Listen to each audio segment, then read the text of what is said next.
In England, while Sheikh Jassim remains interested in buying Manchester United, and his £5 billion offer for the club remains on the table. There are reports that the Qatari believe the process has stalled amid concerns the Glazer family are not sure they want to sell. Sheikh Jassim has made 5 bids to buy United, making his final offer to buy 100% of the club in a debt-free deal 11 weeks ago on June 7th. British billionaire Jim Ratcliffe has made rival bids to buy 69% of the club owned by the Glazer family in a phased takeover. Sheikh Jassim's bid team are aware of reports he is close to buying Manchester United, but as far as he is concerned, the situation has not changed. However, the longer the process drags on, the more it costs the bidders, as they all have to pay bankers, advisors, and lawyers. But they are ready to move quickly should the Glazers decide to sell. In a statement, United said their owners would look at options to bring in new investment, including a sale or other transactions involving the company. The Glazers bought United in a controversial £790 million leveraged buyout in 2005, which involved borrowing more than £500 million and loading their debt onto the club. Servicing that debt has cost United more than £1 billion, while United's latest accounts revealed the club's debt stands at £725 million. Of course,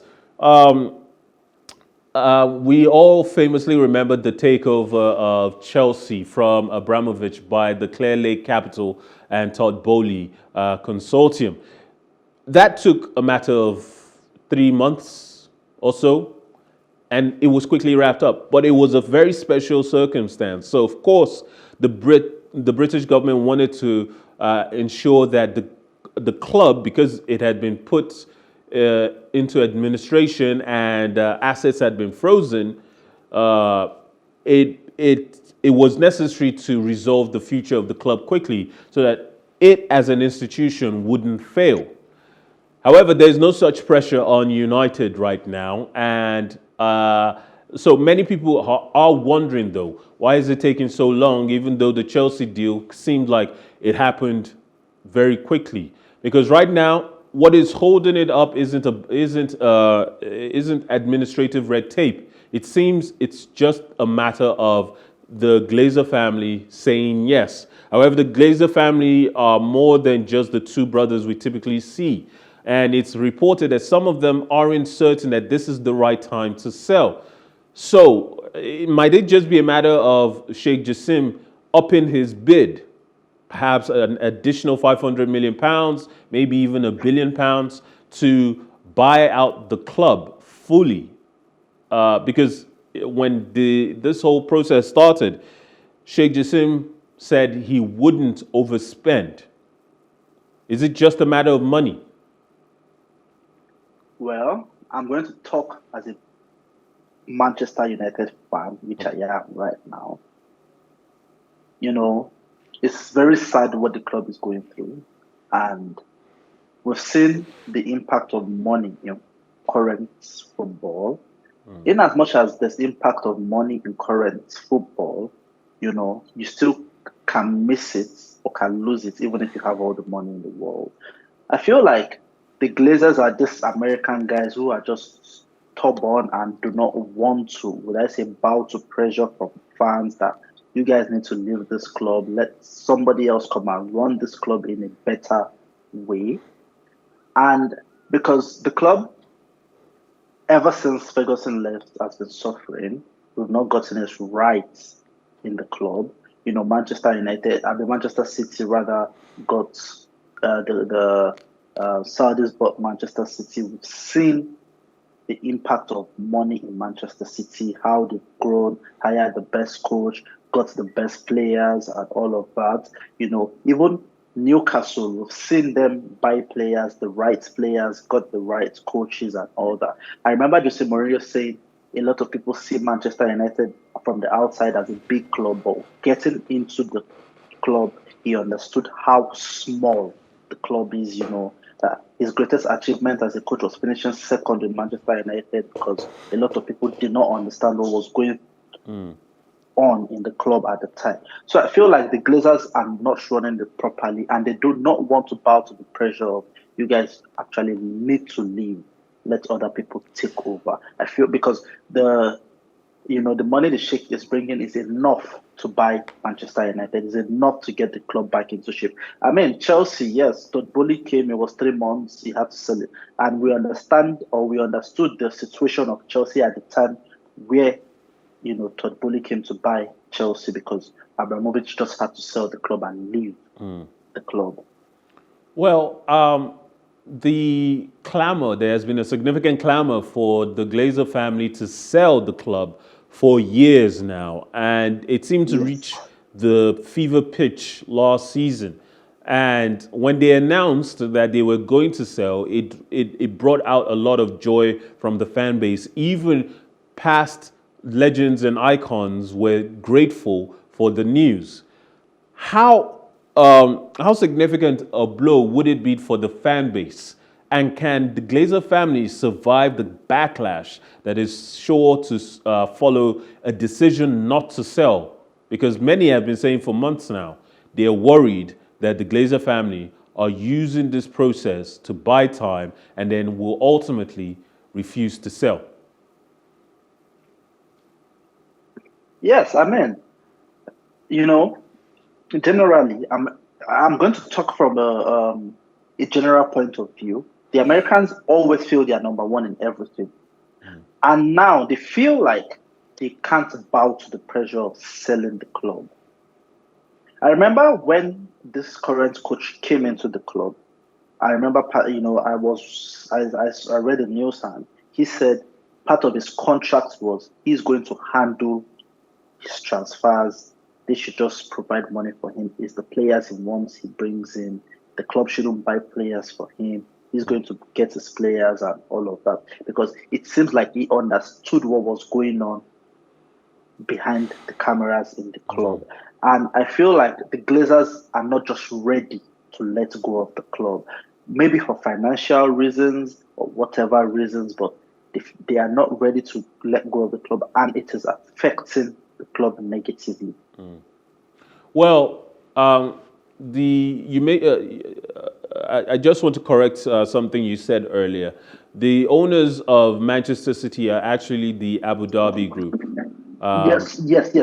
And we have the Qataris now trying to buy the Glazer family out of ownership of the Manchester United brand, the club overall, while Jim Ratcliffe just wants to buy the 69% owned by the Glazer family, which is the majority, so they have all the power. They can push the club in any direction they want. Jim Ratcliffe would only need the 69% to take ownership and control of the club. It seems like the Premier League, even though we've seen in recent times, especially in the last season, and this transfer window continues to reveal the power of money coming from the Middle East into football. The Saudi Pro League being able to offer more wages than even the Premier League can to not even the very best players, just more experienced top level players, but not the very best. The Saudis own the Newcastle club. The Abu Dhabi owns Manchester City, and the Qataris are vying to own Manchester United. And the Chelsea consortium is about to spend £1 billion just in about a year of owning the club on just transfers. They haven't even gotten started on their remodeling plans for the stadium.